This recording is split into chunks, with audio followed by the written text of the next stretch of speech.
51 मुंह दिखाए। एकांश की सुबह श्रेया किसी चीख से होती है। एकांश जब आंख खोलता है तो देखता है श्रेया बेड पर बैठी है और श्रेया का चूड़ा उसके बालों में बहुत बुरी तरह फंस गया है। श्रेया के बाल खींचने की वजह से उसकी चीख निकली थी। एकांश श्रेया को देख जोर जोर से हंसने लगता है और हंसते हुए श्रेया के पास आता है और कहता है, ये क्या हाल बना रखा है? Tears of joy, tears of joy, tears of Joy. तुम्हें किसी मूवी में मंजुलिका का रोल मिला है क्या? इतना बोल श्रेया को देख हंसने लगता है और वही श्रेया उसे खा जाने वाली नजरों से देखती है और फिर अपने बाल छुड़ाने में लग जाती है। श्रेया ने रात चेंज भी नहीं किया था, यहाँ तक कि अपने जेवर भी नहीं उतारे थे और अब वो सब उलझ चुके थे। श्रेया अपने चूड़े में से बाल निकाल ही रही थी कि उसके बाल फिर खींच गए और वो फिर से चलाई। श्रेया सड़ा सा मुंह बनाकर बड़बड़ाती है, मैंने कहा था मैंने माँ को, अरे आज तक मैंने गले में एक लॉकेट नहीं पहना, हाथों में सिवाय घड़ी के कुछ नहीं पहना और अब ये सब कहाँ से झेलू? लाउडली क्राइंग, मेरे बाल 3 बाल टूट भी गए। श्रेया को ये बोलता देख एकांश उसके पास आता है और कहता है, लाओ दिखाओ, मैं हेल्प करता हूँ। इतना बोल एकांश श्रेया का हाथ पकड़ लेता है जिसका चूड़ा उसके बालों में उलझा होता है। श्रेया एकांश को याद दिलाते हुए कहती है, देखो तुम चाहे तो मेरी मदद मत करो लेकिन खबरदार, जो मेरा एक भी बाल थोड़ा पहले ही 3 बाल टूट गए, डिसअपॉइंटेड। एकांश श्रेया की बात सुन सर हिलाता है और फिर धीरे से श्रेया के बाल चूड़े से निकालने लगता है और फिर धीरे से बोलता है, क्या जरूरत है ये सब पहनने की? जब नहीं पसंद तो एक काम करो, इसे निकाल दो। इतना बोल एकांश श्रेया के हाथ से चूड़ा निकालने लगता है पर श्रेया गुस्से से उसका हाथ झटक देती है और बोलती है, मैंने तुम्हें मदद करने के लिए बोला था, अगर चूड़ा निकाल कर ही करना होता तो मैं कब का कर चुकी होती। इतना बोल श्रेया एक बार और कोशिश करती है लेकिन जब बाल नहीं निकलते तो बाल खींचकर निकाल लेती है जिससे उसके बाल आधे टूट जाते हैं और फिर उठकर बाथरूम में चली जाती है। एकांश फिर एक नज़र बाथरूम की तरफ देख चेंजिंग रूम में जाकर कपड़े बदलता है और स्विमिंग करने चला जाता है। एकांश को स्विमिंग करना बहुत पसंद है इसलिए जब भी उसे टाइम मिलता है वह स्विमिंग जरूर करता है। इधर श्रेया बाथरूम में तो आ गई पर अब पहने क्या? एक तो उसने इतना भारी लहंगा पहना था और इतनी सारी ज्वेलरी। अब शावर लेने के बाद उसे याद आता है कि वो तो अपने कपड़े ही लाना भूल गई है। श्रेया, अब मैं क्या करूं? वो बंदर बाहर ही होगा और अभी उसे नखरे दिखाकर आई हूं। ओह गॉड, क्या जरूरत थी मुझे भी, पर अब क्या करूं? तभी कमरे में रा आती है, उसके हाथों में एक बड़ी सी थाल होती है जिस पर लाल कपड़ा ढका होता है। राखी अंदर आती है तो देखती है कमरे में कोई नहीं था। राखी थाल को बेड पर रखने ही वाली होती है कि उसकी नजर एकांश पर पड़ती है जो अभी ही स्विमिंग करके कमरे में आया था। उसकी मस्कुलर बॉडी से अभी भी पानी की बूंदें टपक रही थी। एकांश को देखकर राखी भी शर्मान लगी। एकांश उसे नजरअंदाज करते हुए बोला, इस थाल में क्या है?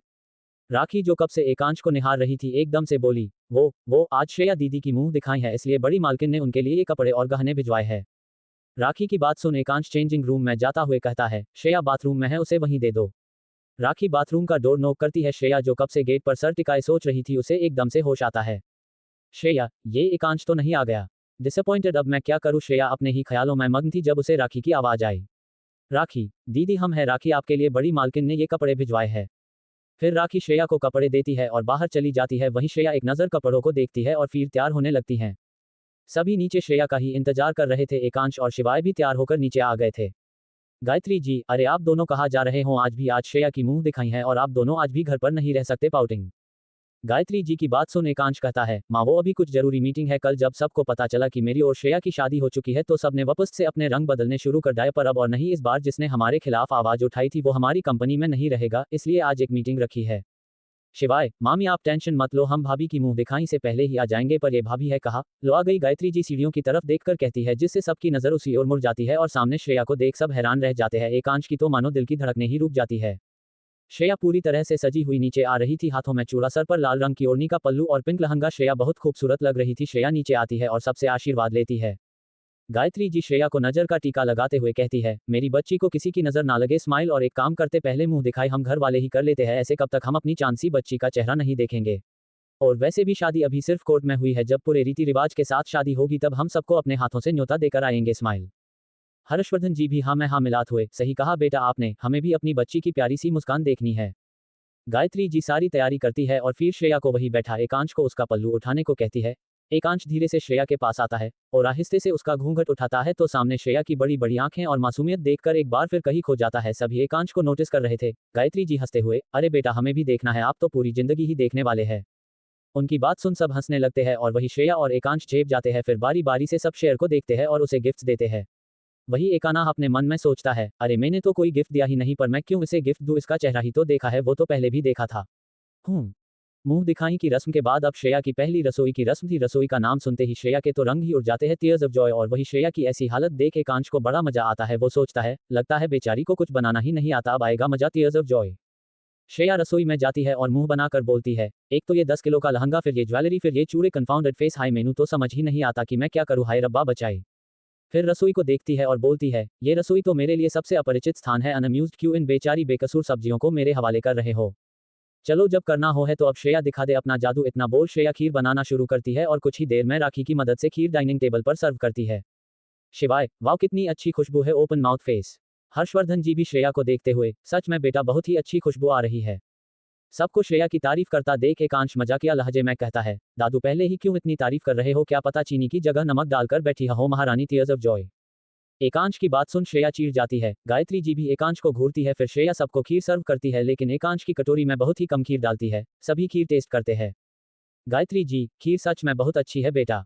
सभी श्रेया की खूब तारीफ करते हैं। एकांश को भी खीर बहुत अच्छी लगती है, पर उसकी खीर तो 2 चम्मच में ही खत्म हो गई। अब खाने का मन तो बहुत था, पर अब दोबारा ले भी तो नहीं सकता था। उसने श्रेया का मजाक जो बनाया था, tears of joy tears of joy tears of Joy.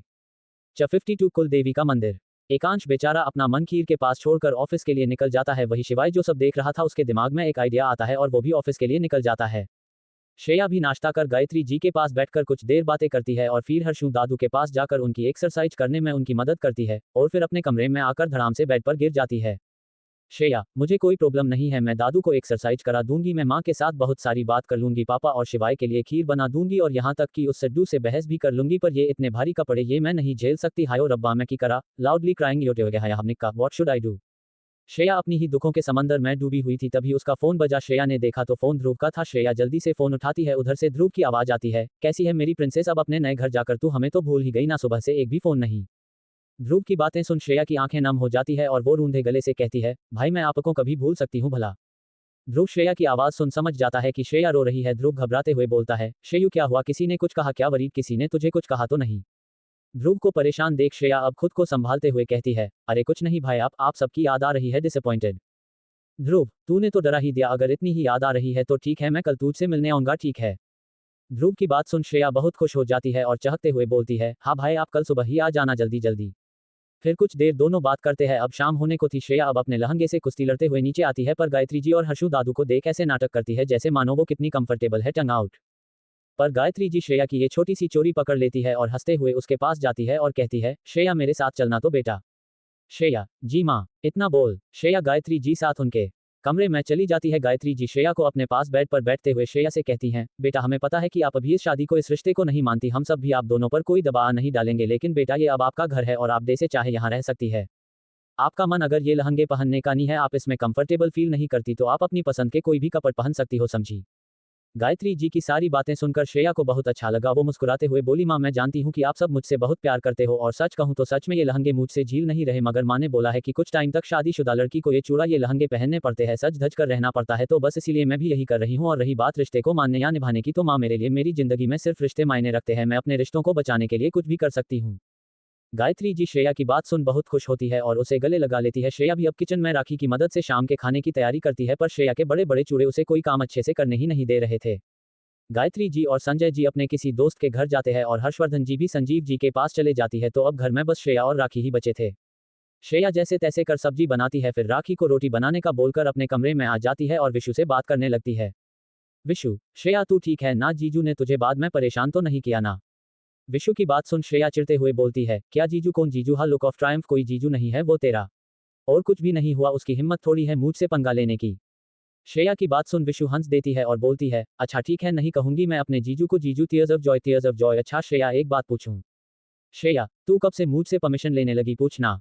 Vishu हिचकिचाते हुए बोलती है, श्रेयू तू सिर्फ 10 साल की थी जब अंकल आंटी ने भाई के कहने पर तुझे गोद लिया, उस समय तू बहुत डरी डरी रहती थी, फिर टाइम के साथ सब ठीक हो गया, लेकिन अभी भी कोई बात है जो तूने सबसे छुपाई है, शायद भाई से भी। देख अगर तू नहीं बताना चाहती तो मैं तुझे फोर्स नहीं करूंगी, लेकिन श्रेयू मैं नहीं चाहती कि तू अपने कल की परछाइयों में ही उलझ कर रह जाए। उस दिन एकांश ने जो कुछ भी कहा, जो भी उस कॉन्ट्रैक्ट पर उसने पॉइंट्स लिखे थे, उनसे साफ नजर आ रहा था कि जरूर उसे कोई बात पता है, वरना बिना बात के एकांश इतनी बड़ी बात नहीं बोल सकता। श्रेया जो कब से विशु की बातें सुन रही थी, अब उसकी आंखें नम हो चुकी थी।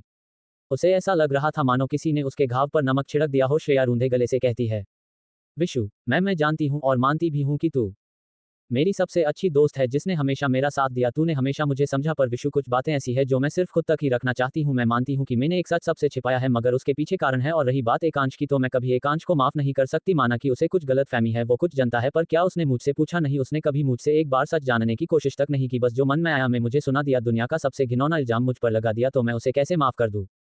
ये सब बोलते हुए अब श्रेया रोने लगी थी, उसे अपने सीने में बहुत दर्द महसूस हो रहा था।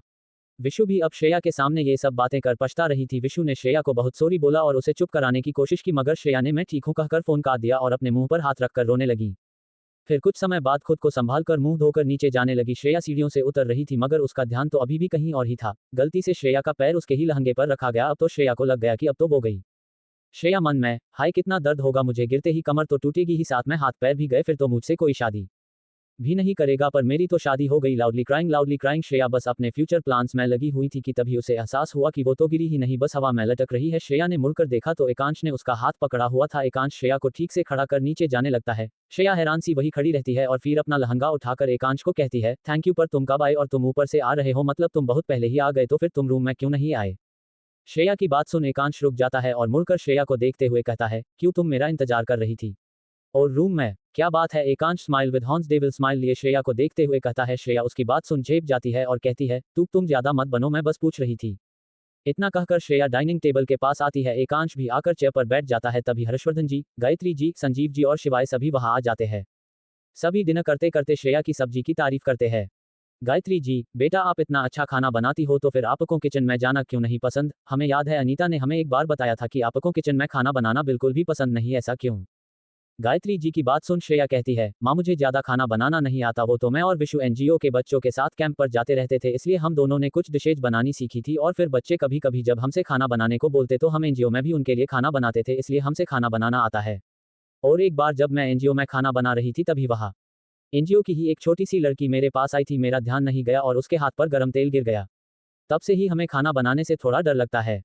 ये सब बताते हुए श्रेया की आंखें नम हो चुकी थी, लेकिन श्रेया फिर सर नीचे कर अपना खाना खाने लगती है, लेकिन एकांश श्रेया की नम आंखें देख चुका था।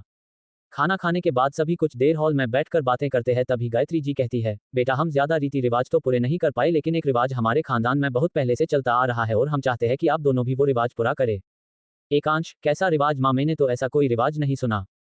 एकांश की बात सुन संजीव जी कहते हैं, बेटा तुम्हारी शादी अभी हुई है तो अभी ही तो पता चलेगा ना, ये हमारा रिवाज है कि नया जोड़ा कुल देवी के मंदिर जाकर आशीर्वाद लेते हैं। संजीव जी की बात सुनकर एकांश कहता है, पर पापा वो मंदिर तो यहाँ से बहुत दूर है, वहां जाने में ही एक दिन निकल जाता है और अभी ऑफिस में बहुत काम है, मैं अभी नहीं जा सकता। एकांश की बात सुन हर्षवर्धन जी उदास होते हुए कहते हैं, आप क्यों ही जाएंगे, आप अब बड़े आदमी बन गए हो, हम आपकी दादी आपके मम्मी पापा तो ऐसे ही बेकार में गए थे, हमें कोई काम थोड़ी था। हर्षू दादू की इमोशनल ब्लैकमेलिंग एकांश पर कैसे काम ना करती तो हो गया। एकांश कुल देवी के मंदिर जाने के लिए तैयार, पर उसे क्या पता था कि ये सफर उसकी जिंदगी में क्या मोड़ लाएगा। एकांश फिर शिवाय को स्टडी रूम में आने का बोलकर वहां से चला जाता है। श्रेया भी कुछ परेशान सी अपने कमरे में चली जाती है और वही शिवाय, हर्षवर्धन जी, संजीव जी और गायत्री जी बहुत खुश होते हैं और सब हैंडशेक करते हुए अपने अपने कमरे में चले जाते हैं। शिवाय भी मुंह बनाकर स्टडी रूम में चला जाता है और वह श्रेया परेशान सी बेड पर बैठी कुछ सोच रही थी। तो क्या लगता है क्या होगा इस सफर में? क्या राज है श्रेया का जो उसने ध्रुव से भी छिपाया है? क्या कभी एकांश जान पाएगा श्रेया का पास्ट? आज कितना बड़ा चैप्टर था ना, अब थोड़ी शर्म करो और अच्छी अच्छी कमेंट करो। 53 फ्लैशबैक। शिवाय सबको हाई फाई देता है और फिर चेहरे पर रुड एक्सप्रेशन लाकर स्टडी रूम में चला जाता है। स्टडी रूम में एकांश किसी गहरी सोच में डूबा होता है, उसका ध्यान दरवाज खुलने की आवाज से होता है। शिवाय आराम से आकर एकांश के सामने वाले सोफे पर बैठ जाता है। श्रेयांश की शादी के बाद से या कहें तो उस कॉन्ट्रैक्ट के बाद से ही शिवाय एकांश से अब तक नहीं बोला था। एकांश शिवाय को ऐसे बैठा देख चीर जाता है और कहता है, क्या लगा रखा है हाँ, और किस चीज के नखरे दिखा रहा है तू अभी उसे जानता नहीं है, जब जान जाएगा तो तू उससे मुझसे भी ज्यादा नफरत करेगा। Look of Triumph. एकांश की बात अब शिवाय से भी रहा नहीं जाता और वो गुस्से से बोलता है, हाँ नहीं जानता मैं उसे तुझसे ज्यादा, मगर तुझे तो मैं जानता था ना, तूने क्या किया? एकांश तूने श्रेया के ऊपर क्या क्या इल्जाम लगाए हैं? तूने सोचा है उस पर क्या बीती होगी? एकांश अगर उसका कोई बॉयफ्रेंड है या कोई पास भी है तो तुझे उससे क्या फर्क पड़ता है? सबका पास्ट होता है, उसने तुझे तो कोई नुकसान नहीं पहुंचाया ना, तो तू क्यों उसके पीछे पड़ा है? पाउटिंग। शिवाय की बात सुन एकांश को एहसास हुआ कि शिवाय जो भी बोल रहा है वह सच ही तो है, उसे क्यों फर्क पड़ता है जब एक वो तो श्रेया को अपनी पत्नी भी नहीं मानता। एकांश शिवाय की बात का कोई जवाब नहीं देता बल्कि बात बदलते हुए कहता है, परसों हम कुल देवी के मंदिर जा रहे हैं तो मैं चाहता हूं जितना भी जरूरी काम है या जितनी भी मीटिंग्स है जिनमें मेरी जरूरत हो वो कल ही पूरी हो जाए, फिर बाद में तुम सब संभाल लेना, और होटल के प्रोजेक्ट को भी हम वहां से आने के बाद ही शुरू करेंगे, मुझे नहीं लगता कि विराज के आदमी अब कुछ और करेंगे। इतना बोल एकांश अपने रूम में चला जाता है। तभी शिवाय के पास विशु का फोन आता है। विशु, शिवाय क्या हुआ, काम हुआ क्या? तुमने मुझे अब तक कुछ भी क्यों नहीं बताया? कब बताने वाले थे? जब तुम्हारी शादी हो जाती और तुम्हारे बच्चे मेरे जीजू की गोद में खेलते और वहां कमरे में श्रेयू और जीजू एक दूसरे का सर फोड़ते तब। पाउटिंग। विशु की बात सुन शिवाय बेचारे हैरान परेशान सा खड़ा रह जाता है। विशु की फिर कोई आवाज आती है तो शिवाय चिढ़ते हुए बोलता है, चुप, एकदम चुप, क्या बोल बच्चन लगा रखा है, तब से सवाल पर सवाल कर रही हो, मेरे जवाब देने का वेट तो करो, अरे मौका तो दो। Look of Triumph. शिवाय की बात सुन अब विशु को भी लगता है कि वो कब से बोले जा रही है। विशु फिर झूठी हंसी हंसते हुए ग्रिन आराम से कहती है, तो बताओ क्या हुआ? अब शिवाय उछलते हुए कहता है, ग्रिन ग्रिन, काम हो गया, जैसा हमने सोचा था ठीक वैसा ही एकांश मान गया। शिवाय की बात सुन विशु भी बहुत खुश होती है। सच में ओपन माउथ फेस, हाय मैं मर जावा, अरे मैंने तो बोला ही था काम हो जाएगा, आखिर आइडिया किसका था। फ्लैशबैक, आज सुबह ही शिवाय ने विशु के पास फोन किया मगर विशु शिवाय से नाराज थी। उसे लग रहा था कि शिवाय भी एकांश के साथ मिला हुआ है और भी बेचारे शिवाय कब से विशु से बात करने की कोशिश किए जा रहा था। ऐसे ही करते करते लगभग 1 घंटे बाद विशु ने कॉल पिक किया पर कुछ भी नहीं बोली। शिवाय को समझते देर नहीं लगी कि विशु उससे भी नाराज है। शिवाय, विशु मुझे पता है कि तुम मुझसे नाराज हो मगर मुझे भी एकांश के प्लान के बारे में कोई आइडिया नहीं था। आई स्वेयर मैं तो खुद इन दोनों के बीच सब ठीक करना चाहता हूँ और इसमें मुझे तुम्हारी मदद की जरूरत है। मैं तुम्हें एड्रेस सेंड करता हूँ, तुम वहां आ जाना। शिवाय बिना विशु की बात सुने ही फोन काट देता है और एड्रेस सेंड कर देता है। विशु भी कुछ सोचते हुए दिए गए एड्रेस पर पहुंच जाती है। ये एक होटल का एड्रेस था। शिवाय ने जब विशु को देखा तो बहुत खुश हुआ, उसे उम्मीद नहीं थी कि विशु वहां आएगी। विशु पूरे एटीट्यूड से कहती है, कहो क्या कहना है। शिवाय, देखो विशु, पहली बात मैं एकांश के साथ नहीं मिला हुआ, मुझे भी नहीं पता था कि उसने ऐसा कोई कॉन्ट्रैक्ट बनाया है। अब मैं बस इनके बीच सब ठीक करना चाहता हूं और मैं जानता हूं तुम भी यही चाहती हो, तो क्या तुम मेरा साथ दोगी। शिवाय की बातों में विशु को सच्चाई दिखाई देती है और वो शिवाय का साथ देने के लिए मान जाती है। शिवाय के कहने पर ही विशु श्रेया को कॉल कर उससे पता करना चाहती थी कि ऐसी क्या वजह है जो एकांश उसे इतना गलत समझ रहा है, मगर उससे भी कुछ पता नहीं चलता। अब दोनों उन्हें कहीं बाहर भेजने का प्लान बनाते हैं। तभी शिवाय को अपने कुल देवी के मंदिर का रिवाज याद आता है। बस फिर क्या था, दोनों मिलकर पूरे परिवार को सब समझा देते हैं। उन्हें पता था कि एकांश इतनी आसानी से नहीं मानने वाला, तो वो हर्षु दादू को पूरा काम सौंप देते हैं। वही एकांश जब रूम में जाता है तो देखता है श्रेया अपने फोन में बार बार कोई वीडियो देख रही है। वीडियो थोड़ी ब्लर थी जिस कारण कुछ ज्यादा समझ नहीं आ रहा था। एकांश जो पहले ही गुस्से में था अब श्रेया के पास जाकर उसका हाथ पकड़कर बेड से खड़ा करता है और गुस्से से दांत भींचते हुए कहता है, किसने इजाजत दी तुम्हें मेरे बेड पर बैठने की, इसे गंदा करने की। हाउटिंग। श्रेया जो एकदम सब होने से हैरान थी, एकांश की बात सुन गुस्से से कहती है, ओए मिस्टर ज्यादा बनो मत, ठीक है, और अब ये कमरा मेरा भी है, इस कमरे की हर चीज पर मेरा भी बराबर का हक है, समझे। एकांश जो पहले गुस्से में था श्रेया की बात सुन अब और चिढ़ जाता है और श्रेया के हाथ को मोड़कर उसे पलटते हुए अपने पास लाकर उसके कान में बोलता है, ओ तुम्हें तो बहुत जल्दी होगी ना, मेरे साथ बेड पर सोने की है ना, चलो कल ना सही आज ही सुहागरात मना लेते हैं। इतना सुनते ही श्रेया को बहुत गुस्सा आता है और वो एकांश के पेट में जोर से कोहनी मारती है जिससे एकांश की पकड़ उस पर ढीली पड़ जाती है और इसी का फायदा उठाकर श्रेया उससे अपनी पकड़ चुरा लेती है। फिर एकांश को घूरते हुए गुस्से से कहती है, अगर मेरे पास आने की हिम्मत भी की तो तुम्हारा वो हाल करूंगी कि याद रखोगे, और रही बात बेड पर सोने की तो उस पर तो अब मैं ही सोऊंगी, हिम्मत है तो रोक कर दिखाओ। तो क्या लगता है शिवाय और विशु का प्लान सक्सेसफुल होगा या नहीं, और क्या ये सफर श्रेया का कोई राज खोलकर लाएगा एकांश के सामने। च 54 पानी वाली रात। लास्ट चैप्टर की कमेंट बॉक्स में मीम आपसे अपने दूसरे नॉवल के बेयर में पूछो है तो आप उसके बेयर में भी टिनाओ। अब तक हमने देखा कैसे श्रेया और एकांश में लड़ाई चल रही थी, अब आगे आज की रात बहुत बड़ी होने वाली है। अरे रुको रुको, अपने दिमाग के घोड़ों को लगाम लगाओ, टीयर्स ऑफ जॉय और चैप्टर पढ़ो तभी पता चलेगा। श्रेया एकांश को देखकर गुस्से से कहती है, बेड पर तो मैं ही लेटूंगी, हिम्मत है तो रोक लो, और ये आज तो सिर्फ हल्का सा ही मारा है, आगे से मेरे पास आने की कोशिश की तो अपनी सारी सेल्फ डिफेंस तुम्हारे ऊपर ही निकालूंगी। Look of triumph, smirk smirk. इतना बोल श्रेया जाने लगी तभी एकांश ने श्रेया का हाथ पकड़कर उसे रोक लिया और उसे अपने करीब लाते हुए बोला, आज तक किसी की इतनी हिम्मत नहीं हुई कि एकांश कपूर के सामने ऊंची आवाज में बात कर सके, और तुमने तो ना ही सिर्फ मुझसे बदतमीजी से बात की बल्कि मेरे ऊपर हाथ भी उठाया। अब देखना मैं तुम्हारे साथ क्या करता हूं, और हम पहले परसों कुल देवी के मंदिर जाने वाले थे मगर अब मैंने अपना प्लान बदल दिया है। फिर श्रेया के कान के पास जाकर आराम से कहता है, अब हम कल शाम ही वहां के लिए निकल जाएंगे और ये ट्रिप तुम्हारे लिए यादगार बनाने की जिम्मेदारी मेरी। Smirk smirk smirk smirk smirk. इतना बोल एकांश श्रेया को खुद से दूर कर बाहर चला जाता है और वही श्रेया, अरे अब ये क्या करेगा फेयरफुल फेस, और वहां तो मैं इस खड़ूस के साथ अकेली जाऊंगी। फिर श्रेया खुद को समझाते हुए बोलती है, श्रेयू तू कब से डरने लगी, आज तक इतने गुंडे मवालियों को सबक सिखाया है, एक और सही टीयर्स ऑफ जॉय। इतना बोल श्रेया अपने कपड़े लेकर बाथरूम में चली जाती है। तभी एकांश रूम में आता है। इस वक्त उसके चेहरे पर एक smile with horns devil smile थी जिससे साफ पता चल रहा था कि आगे कुछ तो धमाका होगा। Tears of joy, tears of Joy. कुछ समय बाद जब श्रेया अपने कपड़े चेंज कर बाहर आती है तो देखती है कमरे में एकांश नहीं था। श्रेया सोचते हुए बोलती है, ये खडूस कहाँ गया, अरे डर कर भाग गया होगा। Tears of joy, tears of joy, tears of joy. Shreya अब बहुत हल्का महसूस कर रही थी। उसने अपना लहंगा जो बदल लिया था अब वो अपनी टी शर्ट और शॉर्ट्स में थी। श्रेया जल्दी से जाकर बेड पर लेट जाती है। बेड पर लेटते ही वो एकदम उछलकर खड़ी होती है। तभी एकांश चेंजिंग रूम से बाहर आता है। उसने भी टी शर्ट और लोअर पहना हुआ था। श्रेया को देखती ही एकांश वही खड़ा रह जाता है और एक टक बिना पलके झपकाए श्रेया को ही देख रहा था। शॉर्ट्स में श्रेया की दूध के जैसे गोरे पैर साफ साफ दिख रहे थे। एकांश का ध्यान श्रेया की आवाज से टूटता है। श्रेया, एकांश, ये बेस्ट इतना ठंडा क्यों है, जैसे किसी ने पानी। इतना बोलते ही श्रेया की आंखें पैनी हो जाती है और वो एकांश को घूरते हुए देखती है जो अपनी हंसी दबाने की कोशिश कर रहा था। श्रेया गुस्से से, ये तुमने किया है ना, तुमने ही बेड पर पानी डाला, कोई नहीं, मैं इस सोफे पर सो जाऊंगी। इतना बोल श्रेया सोफे पर बैठती है और फिर फुदक कर पड़ती है, tears of joy, tears of joy, tears of joy, tears of Joy, क्योंकि सोफा भी गीला था। एकांश श्रेया को देख अब जोर जोर से हंसने लगता है। आर्य वही श्रेया की शक्ल देखने लायक होती है। एकांश अपने हंसने में ही बिजी था तभी उसके ऊपर बहुत सारा पानी पड़ता है। एकांश आंख खोलकर सामने देखता है तो श्रेया हाथ में बड़ा सा मग लेकर खड़ी हुई हंस रही थी। अब एकांश को गुस्सा आ जाता है, वो भी जल्दी से बाथरूम में जाता है। एकांश को बाथरूम में जाता देख अब श्रेया छुपने की जगह ढूंढती है, पर अब रात को वो भी इन कपड़ों में जाए तो जाए कहा। Tears of joy, tears of joy, tears of joy, tears of joy, tears of joy. Shreya सोच ही रही होती है, इतने में उसके ऊपर भी गंगा मैया खुश होकर बरस जाती है। Tears of joy, tears of joy, tears of joy, tears of joy. Ekansh ने पूरी की पूरी बाल्टी श्रेया के ऊपर उड़ेल दी थी। अब दोनों भीग चुके थे। एकांश को श्रेया को देख बहुत हंसी आती है, तभी श्रेया मुंह फुलाकर कहती है, अभी बताती हूँ रुको तुम। श्रेया छोटू से खरगोश का चेहरा बनी की तरह फुदकती हुई बाथरूम में जाती है। एकांश श्रेया की हरकत देख बहुत हंसने लगता है, फिर कहता है इसकी हाइट और पावर के हिसाब से ये बेचारी एक मग पानी हिला सकती है। Tears of joy, tears of joy, tears of joy, tears of Joy. पर जब अंदर से आती श्रेयुबली को देखता है तो दंग रह जाता है। श्रेया के हाथ में शावर का पाइप होता है और उससे पानी आ रहा था। Tears of joy, tears of joy, tears of joy. बरसों रे मेघा, tears of joy, tears of joy, tears of joy. Ekansh Shreya को देख, अरे पागल हो क्या? क्या मतलब कुछ भी? तुम्हें अगर शॉवर लेना है तो बाथरूम में जाओ, ये शॉवर उखाड़ कर लाने की क्या जरूरत थी? श्रेया चेहरे पर smile with horns devil smile लिए कहती है, अब बचकर दिखाओ। इतना बोल वो शॉवर लेकर एकांश के पीछे भागना शुरू कर देती है और वहीं एकांश श्रेया से बचकर भाग रहा था। दोनों काफी देर तक ऐसे ही भागते रहते हैं और अब दोनों थक जाते हैं। अब उनकी नजर कमरे पर जाती है जहां का हर एक सामान बाढ़ग्रस्त हो चुका था। Tears of joy, tears of joy. हर चीज पर पानी की बूंदें टपक रही थी। अब श्रेया और एकांश एक दूसरे को देखते हैं जो पूरी तरह भीग चुके थे। श्रेया अपने हाथ में शॉवर पाइप देखती है तो एकदम से उसे फेंक देती है, मानो किसी गलत चीज पर हाथ लगा लिया हो। एकांश अपने कमरे की ये हालत देख श्रेया को गुस्से से खा जाने वाली नजरों से देखता है और फिर गुस्से से उसके पास आते हुए, ये तुमने मेरे कम ट्रिपल ए। एकांश अपनी बात पूरी करता उससे पहले ही उसका पैर पाइप में उलझता है और वो श्रेया के ऊपर गिरता है और श्रेया और एकांश दोनों बेड पर गिरते हैं। वो कुछ समझ पाते उससे पहले ही रूम का गेट खुलता है और गायत्री जी कहते हुए अंदर आती है, अरे बच्चों ये पानी कहाँ? वो इतना ही बोल पाती है कि उनकी नजर सामने बेड पर एक दूसरे के ऊपर लेटे दो मासूम बच्चों पर जाती हैं। Very cat face, very cat face, tears of joy, tears of joy, tears of joy. उन्हें देख गायत्री जी मुंह पर हाथ रखकर कमरे के बाहर आ जाती है। बाहर पूरी पलटन उनका इंतजार कर रही थी। Tears of joy.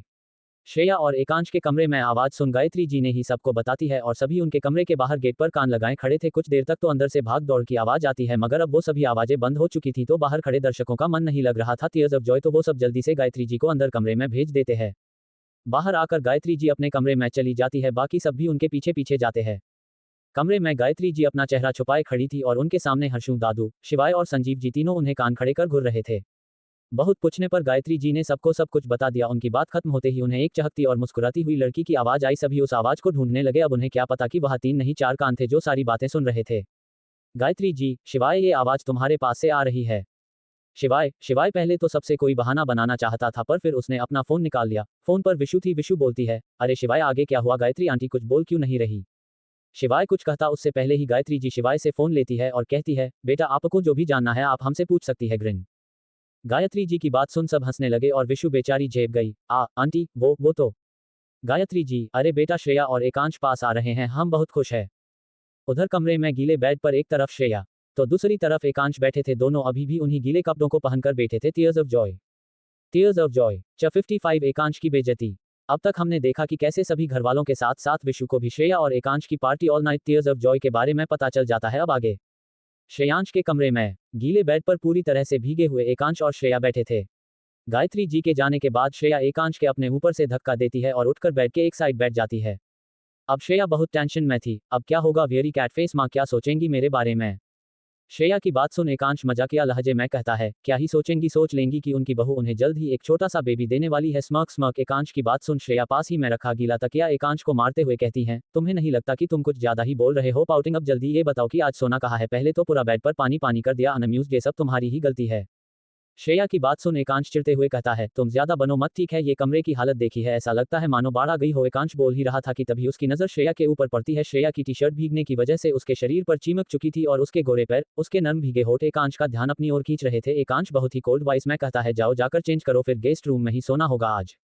एकांश की बात सुन जल्दी से चेंजिंग रूम में चली जाती है और एकांश भी जल्दी से चेंज कर लेता है। करीब 5 मिनट बाद एकांश के रूम का गेट खुलता है और श्रेया और एकांश छुपते छुपाते गेस्ट रूम में जाते हैं। उन्हें ऐसे छुपते देख दूर खड़े हर्षवर्धन जी की हंसी छूट जाती है। अब दोनों में से कोई नहीं लड़ता। श्रेया एकांश को देख बोलती है, देखो अब जब तुम मेरे गले पड़ ही गए हो, मतलब जब अब साथ रहना ही है तो थोड़ा कॉम्प्रोमाइज तो करना ही पड़ेगा। एकांश श्रेया को देख ना समझी में कहता है, कैसा कॉम्प्रोमाइज? श्रेया, देखो अब से एक दिन तुम बेड पर सोना और एक दिन मैं, ओके? श्रेया की बात सुन एकांश एकदम से मना करते हुए कहता है, कभी नहीं, तुम कभी भी मेरे बेड पर नहीं सो सकती, समझी? श्रेया, अच्छा कल भी तो सोई थी, तब कुछ क्यों नहीं कहा? एकांश, कल तुम सो चुकी थी और वैसे भी मेरा बेड पहले ही गंदा हो चुका था तो मैं उस पर सो भी नहीं सकता था, इसलिए सोचा तुम्हारी ही नींद पूरी हो जाने देता हूँ। बार बार एकांश के मुंह से एक ही बात सुन श्रेया को बहुत बुरा लग रहा था। उसे बुरा लग रहा था कि एकांश उसे इतना गंदा समझता है। श्रेया फिर एकांश को देखते हुए कहती है, ठीक है मैं तो गंदी हूं है ना, दुनिया की सारी बुराइयां मेरे अंदर ही तो है, तुम्हें पता है एकांश मैं सच में सोचती हूँ कि जब तुम अपनी इस ख्याली दुनिया से बाहर आओगे तो तुम्हारा क्या होगा, किस मुंह से तुम मुझसे माफी मांगोगे। स्माइल कैसे भी हो मुझे इतना जरूर पता है कि तुम तड़पोगे, बहुत तड़पोगे, तब तक शायद बहुत देर हो चुकी होगी। इतना बोल श्रेया गेस्ट रूम में ही पड़े सोफे पर मुंह फेर कर लेट जाती है और वही एकांश के दिमाग में श्रेया की कई सारी बातें घूम रही थी। एकांश मन में, बहुत हुआ अब मैं सच का पता लगा कर ही रहूंगा, कल ही मैं शिवाय से बात करूंगा। फिर एकांश भी बेड पर जाकर लेट जाता है और कुछ सोचते सोचते ही उसे नींद आ जाती है। वहीं दूसरी ओर एक कमरे में जिसमें पूरी तरह अंधेरा था, खिड़की से आती रोशनी एक आदमी के ऊपर पड़ रही थी। वो आदमी किसी से फोन पर बात करते हुए कहता है, मनेवा छोरी की मौत चाहे है, कुछ भी कर कहीं से भी ढूंढ कर ला उसे, जिंदा या मुर्दा। फोन के दूसरी ओर से आवाज आती है, भाव तू बेकार मैं टेंशन ले रहा है, उस वक्त वो लड़की इतनी छोटी थी, वो क्या ही बिगा लेगी अपन लोग का। उसकी बात सुन पहला आदमी गुस्से से बोलता है, पिछले 3 सालों से वह छोरी महारा पीछा करवा रही है, वह तो मालिक को अभी ज्यादा भनक ना लगी, नहीं तो कयामत आ जावेगी। अब जो कहा है वो कर। अगली सुबह श्रेया जल्दी ही उठकर फ्रेश होकर नीचे आ जाती है। आज श्रेया बहुत खुश थी, ध्रुव जो आने वाला था। श्रेया जल्दी से सबके लिए नाश्ता बनाने में लग जाती है। कुछ देर बाद एकांश भी ऑफिस के लिए तैयार होकर नीचे आता है। सभी डाइनिंग टेबल के पास बैठे थे, श्रेया सबके लिए नाश्ता परोस रही थी। एकांश भी वही आकर बैठ जाता है और राखी से कहता है, राखी तुम रूम साफ करके आओ। एकांश की बात सुन सब अपनी हंसी दबाने लगते हैं। फिर शिवाय अनजान बनते हुए कहता है, अरे तुम्हारे रूम को क्या हुआ, और यूं कल मैं जब रात को पानी पीने जा रहा था तो तुम्हारे रूम से बहुत पानी निकल रहा था। Tears of Joy. आगे कोई कुछ कहता उससे पहले ही श्रेया बोल पड़ती है, अरे वो तो एकांश ने बेड गिला कर दिया था। श्रेया की बात सुनते ही एकांश जो आराम से नाश्ता कर रहा था वो खांसने लगता है और सब जोर जोर से हंसने लगते हैं। श्रेया को पहले तो कुछ समझ नहीं आता, पर फिर जब समझ आता है तो वो भी हंसने लगती है। शिवाय के हाथ इतना अच्छा मौका आए और वो ऐसे ही हाथ से जाने दे, ऐसा कैसे हो सकता है। Tears of Joy. तो बस हो गया शिवाय शुरू। Very cat face. एकांश तू अभी तक बैड गिला करता है, ओह माय गॉड, हमें मालूम है कि तुम 10 साल के थे तब भी बैड गिला कर दिया करते थे, मगर अब तो तुम्हारी शादी हो गई है यार, अब अच्छा नहीं लगता।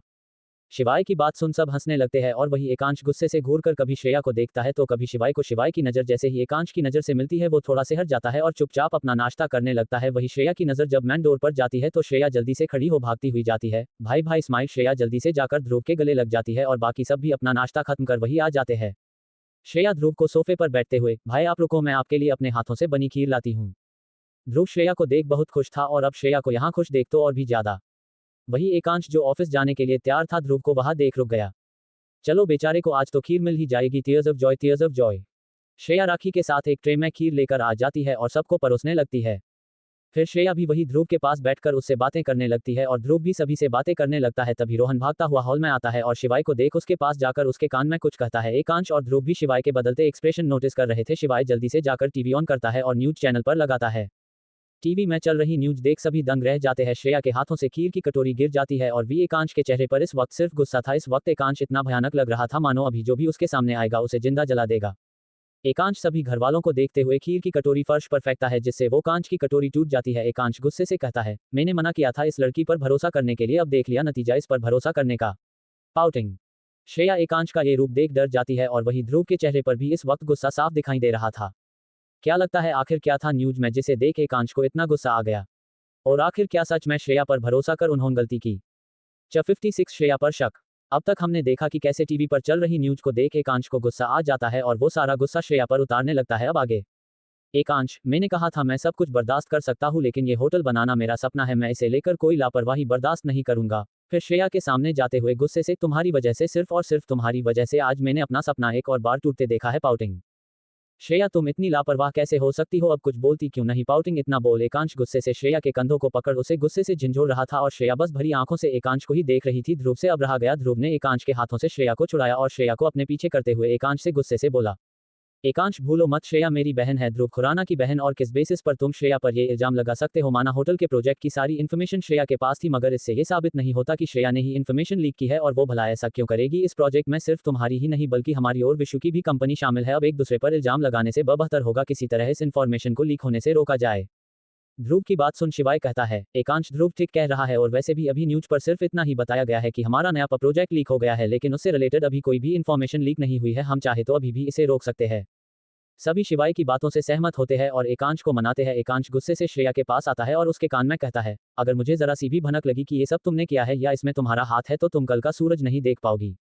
इतना बोल एकांश वहां से चला जाता है। ध्रुव श्रेया को वही सोफे पर बैठाता है और खुद घुटनों के बल उसके सामने बैठते हुए कहता है, श्रेया ये सब कैसे हुआ, देखो हम तुम पर शक नहीं कर रहे लेकिन होटल से रिलेटेड सारी इन्फॉर्मेशन बाद में तुम्हारे पास थी तो ये सब कैसे हो गया। बाकी घरवाले भी श्रेया से पूछते हैं तो श्रेया अपने कान के झुमके छूते हुए हल्का सा मुस्कुराती है, जिसे किसी ने नोटिस नहीं किया था। फिर ध्रुव के हाथ अपने हाथों में लेते हुए कहती है, भाई आपको मुझ पर भरोसा है ना। श्रेया की बात सुन ध्रुव जल्दी से कहता है, ये कैसी बात कर रही है तू श्रेयू, मुझे तुझ पर खुद से भी ज्यादा भरोसा है। गायत्री जी बेटा हमें भी तुम्हारे ऊपर पूरा भरोसा है, तुम एकांश की बातों को दिल पर मत लेना, उसे अपने काम से ज्यादा कुछ प्यारा नहीं है, वो अपनी जिंदगी में अगर किसी चीज को सबसे ज्यादा अहमियत देते है तो वो उसका काम है। श्रेया माँ आप फिक्र मत करो और मैं जानती हूँ एकांश कैसा है, अब आप सब आराम कीजिए और किसी भी चीज की चिंता मत कीजिए, सब ठीक हो जाएगा। कुछ समय बाद ध्रुव भी अपने ऑफिस चला जाता है और अपनी टीम को बोलकर इस न्यूज के बारे में पता लगाने के लिए बोलता है। उधर शिवाय और एकांश भी अपनी टीम को इसी काम में लगा देते हैं। बिजनेस में ये सब होता रहता है, इसलिए सभी बड़ी कंपनीज के पास एक डिपार्टमेंट कुछ ऐसे प्रोफेशनल्स का होता जो डायरेक्ट न्यूज एजेंसी से जुड़े होते हैं, ताकि वक्त आने पर वो आराम से किसी भी बात को दबा सके या जल्द से जल्द फैला सके। एकांश का ऑफिस। एकांश परेशान सा अपनी चेयर पर बैठा था। इस वक्त पूरी कंपनी में बहुत सन्नाटा था। वो सभी एकांश के गुस्से को अच्छे से जानते थे और आज एकांश जब से ऑफिस आया था तब से ही 2 एम्प्लॉय पर बहुत भड़क चुका था। वो तो शिवाय वक्त पर आ गया, वरना बेचारों को अपनी नौकरी से हाथ धोना पड़ता। शिवाय एकांश के सामने वाली चेयर पर बैठा था और एकांश के हर रिएक्शन को नोटिस कर रहा था। फिर कुछ सोचते हुए शिवाय कहता है, एकांश तुझे आज श्रेया से ऐसे बात नहीं करनी चाहिए थी। शिवाय की बात सुन एकांश गुस्से से घूरकर शिवाय को देखता है पर कुछ नहीं कहता। शिवाय फिर आगे बोलता है, एकांश तूने फिर वही गलती की, तू बिना किसी सबूत के क्यों श्रेया पर इल्जाम लगाए जा रहा है, ऐसा भी क्या कर दिया उसने पाउटिंग। इस बार एकांश गुस्से से दांत बीचते हुए बोलता है, तू सुनना चाहता है तो सुन, वो एक कैरेक्टरलेस लड़की है, मैंने खुद अपनी आंखों से उसे पैसे लेकर किसी लड़के के कमरे में जाते देखा है, और क्या सबूत चाहिए तुझे। Pouting pouting. एकांश की बात सुन शिवाय को अपने कानों पर यकीन ही नहीं होता। शिवाय खुद को नॉर्मल करते हुए कहता है, एकांश मैं ये नहीं मानता, तू मुझे पूरी बात बता, क्या बात थी, ये सब कब हुआ। शिवाय की बात सुन एकांश आह भरते हुए बोलना शुरू करता है और उस रात बार में उसने जो कुछ भी देखा वो सब बता देता है। शिवाय जैसे जैसे एकांश की बात सुनता वैसे वैसे उसकी भौहें चढ़ती जाती है। शिवाय, एकांश जो तूने देखा मैं जानता हूं तू उसे ही सच मानेगा, लेकिन कई बार आंखों देखा भी सच नहीं होता और ये मैं साबित करके रहूंगा। मैं खुद उस रात जो कुछ भी हुआ उसके बारे में पता लगाऊंगा। अब कहीं न कहीं एकांश भी चाहता था कि उसकी आंखों देखा झूठ, काश वो जैसा श्रेया को समझ रहा है ऐसा ना हो, लेकिन ये सब सोचते हुए एकांश की आंखों में अब एक डर था। एकांश को डर था कि अगर ये सब जो उसने देखा उसने समझा ये सब झूठ निकला तो वो क्या करेगा, वो कैसे श्रेया के सामने जाएगा, और श्रेया तो पहले ही बोल चुकी थी कि वो उसे कभी माफ नहीं करेगी। एकांश अपने ही ख्यालों में खोया हुआ था, तभी उसके पास हर्षवर्धन जी का फोन आता है और वो जल्द से जल्द शिवाय और एकांश को घर बुलाते हैं। उनकी आवाज से ही पता चल रहा था कि बात कुछ बड़ी है। एकांश जल्दी से फोन कटकर अपना कोट लेकर शिवाय के साथ घर के लिए निकल जाता है। इधर घर के हॉल में सभी घरवाले जमा थे, श्रेया भी वही थी और ध्रुव और विशु भी आ चुके थे। एकांश और शिवाय जैसे ही घर आते हैं और सबको ऐसे एक साथ देख दोनों को टेंशन हो रही थी। दोनों जैसे ही घर के अंदर आए वैसे ही विशु भागकर शिवाय के पास आए और बोली, शिवाय हमारा पूरा प्रोजेक्ट लीक जो गया, सारी इन्फॉर्मेशन सब कुछ लीक हो गया, ये सब विराज का प्लान था। विशु की बात सुन शिवाय और एकांश के मुंह से तो जैसे आवाज ही नहीं निकल रही थी, आखिर उनका सपना जो टूटता दिख रहा था। तभी श्रेया वहां आती है और एकांश का हाथ पकड़ उसे सोफे पर बैठाती है। एकांश भी कुछ नहीं बोलता, बस आराम से आकर सोफे पर बैठ जाता है। विशु भी शिवाय का हाथ पकड़ उसे वही सोफे पर बैठा देती हैं। अब संजीव जी बोलते हैं, बेटा श्रेया तुमने हमें ऐसे क्यों बुलाया है, और इस वक्त हमें उस प्रोजेक्ट को ज्यादा लीक होने से रोकना चाहिए, और तुम ये सब बेटा हमें कुछ समझ नहीं आ रहा। सभी की हालत इस समय ऐसी हो थी। अभी कुछ देर पहले ही जिस इन्फॉर्मेशन की बात न्यूज वाले कर रहे थे वो लीक हो चुकी थी। सभी बहुत ज्यादा टेंशन में आ जाते हैं। किसी को भी समझ नहीं आ रहा था कि इतनी बड़ी टीम जो सुबह से इस न्यूज का पता लगा रही है वो भी ऐसा होने से रोक नहीं पाई। फिर श्रेया सबको हॉल में आने को बोलती है और ध्रुव और विशु को भी बुला लेती है। अब श्रेया टीवी ऑन करती है और उस पर चल रही न्यूज सबको दिखाती है। एकांश, ध्रुव, शिवाय और विशु जैसे ही न्यूज देखते हैं उनके चेहरे पर खुशी और हैरानी के मिले झूले एक्सप्रेशन आ जाते हैं। न्यूज में एक पूरी प्रेजेंटेशन दिखाई जा रही थी जिसमें होटल का मॉडल था। वो मॉडल इतना रियलिस्टिक था, उसकी हर एक छोटी से छोटी चीज साफ दिखाई दे रही थी और थीम भी बिल्कुल क्लियर थी। लेकिन खुशी की बात तो ये थी कि वो प्रोजेक्ट का मॉडल वो नहीं था जो एकांश और बाकी सब ने फाइनल किया था। अब श्रेया टीवी बंद करती है और सबको देखती है, सब उसी को घूर रहे थे। श्रेया एक लंबी सांस लेते हुए बताना शुरू करती है, मैं जानती हूँ इसे वक्त आप सभी के दिमाग में बहुत से सवाल है और मैं एक एक कार्बन सभी का जवाब आपको देती हूँ। दरअसल मुझे पहले ही लगा था कि जब इस प्रोजेक्ट के लिए कोई भाई को मारने के लिए भी तैयार हो सकता है तो वह इस बार भी पीछे नहीं हटेगा, इसलिए मैंने पहले हाई सोच लिया था कि जैसे ही मॉडल तैयार होगा मैं एक दूसरा मॉडल तैयार करूंगी। ये मॉडल को आपने अभी न्यूज में देखा, ये वही था। दरअसल उस दिन जब मैं अपने होटल रूम में गई उसी दिन ये चिप वहां से चोरी हो गई थी। शिवाय, हाँ हमने पता लगवाया है, ये सारा काम उस विराज का ही था। अब हमने उसके सारे आदमियों को पकड़ लिया है। उन्हीं से हमें पता चला कि विराज के रूम में जाने से पहले ही उसने अपने एक आदमी को रूम में से ये चिप चुराने और कैमरा लगाने के लिए भेजा था। विशु, लेकिन श्रेयू जब तुझे पता था कि असली चिप चोरी नहीं हुई है तो तूने हमें बताया क्यों नहीं। यहाँ सुबह से इतना बुरा हाल था, मुझे तो सोच सोच कर इतना बुरा लग रहा था कि जिस प्रोजेक्ट पर पहली बार काम किया वही ऐसे लीक हो गया। विशु की बात सुन शिवाय धीरे से कहता है, ये डर तो मुझे पहले दिन ही हो गया था कि इस आफत की पुड़िया को अपने साथ काम करने दे रहे तो पक्का कोई ना कोई स्यापा तो होगा। और लो हो गया tears of joy, tears of Joy. शिवाय ने धीरे से ही बोला था, मगर विशु सब सुन चुकी थी। विशु शिवाय के पैर पर अपनी हील रख देती है। अब बेचारा ना तो चीख सकता है और न ही कुछ बोल सकता है। Tears of joy, tears of Joy. Vishu की बात सबको ठीक लगती है। ध्रुव भी श्रेया से पूछता है तो श्रेया कहती है, वो 10 साल पहले मैं भी शो नहीं थी। मुझे डर था कि कहीं सच में उन्हें असली मॉडल की चिप न मिल गई हो और क्या पता उन्होंने सारा डाटा शेयर कर लिया हो। लेकिन जब न्यूज पर ये मॉडल दिखाया गया तब जाकर मुझे शांति मिली। अब सबके चेहरों से वो डर मिट चुका था। सभी को श्रेया पर बहुत गर्व महसूस हो रहा था। ध्रुव, अच्छा श्रेयू, अब ये तो बता कि असली मॉडल कहाँ है। ध्रुव के पूछने पर श्रेया हल्का सा मुस्कुराती है, फिर अपनी इयरिंग उतारती है और उसे किसी तरह बीच में से खोलकर उसमें से एक बहुत ही छोटी सी चिप निकालती है। ये सब देख किसी को भी अपनी आंखों पर विश्वास ही भी हो रहा था। विशु आंखें बड़ी बड़ी कर श्रेया के पास आती है और उसे देखते हुए कहती है, श्रेयू तू आजकल डिटेक्टिव ड्रामास देख रही है क्या? ये आइडिया कहाँ से आया? Open mouth face. श्रेया कुछ नहीं कहती, बस उसके गाल खींचती है और फिर वो चिप टीवी से कनेक्ट कर सबको दिखाती है। ये सच में उनका अपना ही मॉडल था जिस पर उन्होंने इतनी मेहनत की थी। अब सब बहुत खुश थे। हर्षवर्धन जी, गायत्री जी और संजीव जी श्रेया की बहुत तारीफ करते हैं। श्रेया भी बहुत खुश थी, या शायद अपना कोई दर्द छिपाने की कोशिश कर रही थी। विशु, शिवाय और ध्रुव सब समझ रहे थे। ध्रुव एकांश के पास आता है जो शुरू से अब तक कुछ नहीं बोला था। उसे अपने आप पर बहुत शर्मिंदगी महसूस हो रही थी। आज पहली बार उसे अपने किए पर पछतावा हो रहा था। ध्रुव एकांश को कुछ इशारा करता है जिससे एकांश खड़ा होकर अपनी नजरें झुकाए श्रेया के पास आता है। अब बाकी सभी घरवालों को भी याद आता है कि कैसे एकांश ने सुबह श्रेया की बेइज्जती की थी। हर्षवर्धन जी गुस्से से कहते हैं, अब हो गई तसल्ली। क्या क्या कहा था तुमने सुबह? हमारी बच्ची को कितना दिल दुखा होगा, उसका कितना बुरा लगा होगा उसे। अब जल्दी से श्रेया बेटी से माफी मांगो। पाउटिंग। एकांश हर्षवर्धन जी की बात सुन अपने हाथों की मुट्ठियां कस लेता है और फिर श्रेया के सामने आकर खड़ा हो जाता है। क्या लगता है क्या एकांश, जिसने आज तक कभी झुकना नहीं सीखा, जिसकी डिक्शनरी में सॉरी जैसा कोई वर्ड ही नहीं है, क्या वो कभी श्रेया को सॉरी बोलेगा? और क्या श्रेया उसे माफ करेगी या नहीं? 57 कुलदेवी के मंदिर जाना। अब तक हमने देखा कि कैसे श्रेया सबको सारा सच बता देती हैं और अब एकांश को अपनी बातों पर श्रेया पर शक करने के लिए गुस्सा आ रहा था। अब आगे सभी की नजर अब बस श्रेया और एकांश पर ही थी। सभी देखना चाहते थे कि जिस एकांश ने कभी किसी को सॉरी बोलना नहीं सीखा, जिसके लिए उसकी ईगो और उसका रुतबा पहले आता है, वो आज कैसे श्रेया से माफी मांगेगा। एकांश भी धीरे धीरे श्रेया के पास आता है और श्रेया की आंखों में देखने की कोशिश करते हुए कहता है, श्रेया वो। एकांश इतना बोल ही पाया था कि श्रेया गायत्री जी की तरफ देखती हुई कहती हैं, माँ मैं जाकर पैकिंग कर लेती हूँ, अभी निकलेंगे तभी कल दोपहर तक वहां पहुंचेंगे। फिर श्रेया ध्रुव के पास आती है और कहती है, भाई आप माँ को बता देना कि मैं कुलदेवी के मंदिर जा रही हूँ और अभी 2-3 दिन लगेंगे और मुझे नहीं पता वहाँ नेटवर्क कनेक्शन कैसा होगा, क्योंकि माँ ने बताया कि वहाँ नेटवर्क प्रॉब्लम होती है।